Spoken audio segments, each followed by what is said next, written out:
Well, welcome to this week's video tidbit, and I've got some really great questions about buying properties out of your geographical area or out of your state. The first one is, how do you manage properties outside of your geographical area? Well, it depends.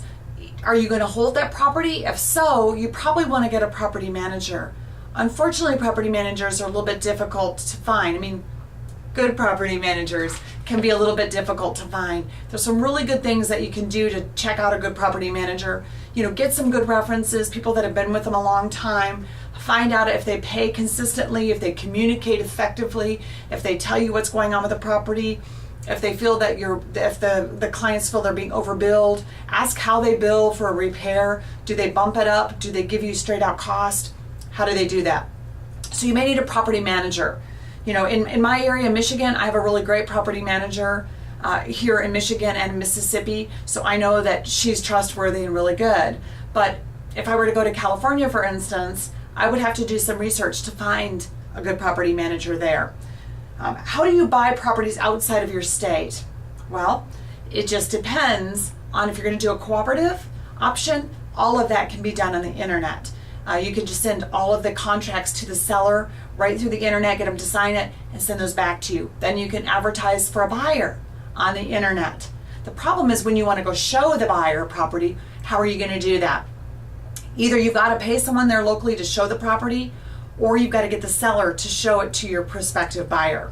Those are the two ways you can do that. If you're looking to buy an investment property out of the area, maybe just for cash flow. Maybe you live in a very expensive area and you want to buy a property, something like, say, my area. I've got the best cash flow, the best return on investments, I think, anywhere in the country, really.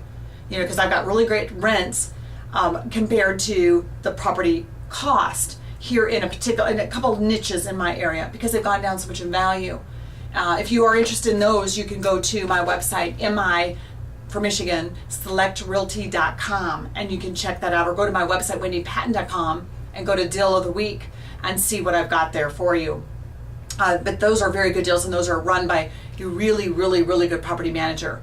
And I like those personally better than things I can find right now in Vegas or Phoenix or Florida, even though those markets have really great values as well, and those properties have gone down significantly. The cash-on-cash return and the rental rates aren't as high as mine compared to the purchase price. And I think they might have more upside potential, maybe, but I don't buy real estate anymore on upside potential. I buy on where it performs today. And the next thing is, there's a guy living in India, Wendy, that you talk about on your presentation, and he's one of your students. How can he find the property in the U.S. and inspect it and do a lease option? He does the cooperatives, like I talked about in the previous question, where he has someone local who shows those properties for him. He's got a partner here in the U.S. that helps him out a little bit. He gives him a percentage of the deals. Do you need to see the out-of-state property before you buy it? Well, it depends on the person who's offering you that property. Do you know them? Do they have a good reputation? Have they been in the business a long time? Do they give you references to talk to? It really depends. Are they good on their word? Do they actually own the property, and are they happy keeping it in their portfolio if you don't buy it? See, that's how I buy my properties. I buy them and renovate them and put a tenant in them so they're turnkey for my investors around the country who want that great return on investment. But some other investors that are selling you properties are just flipping you some deals. They don't touch them. They haven't done anything to them. There's a lot of work to be done. I would recommend that you do that Google Earth program where you can kind of see the neighborhoods and walk down the street, get them to do virtual tours.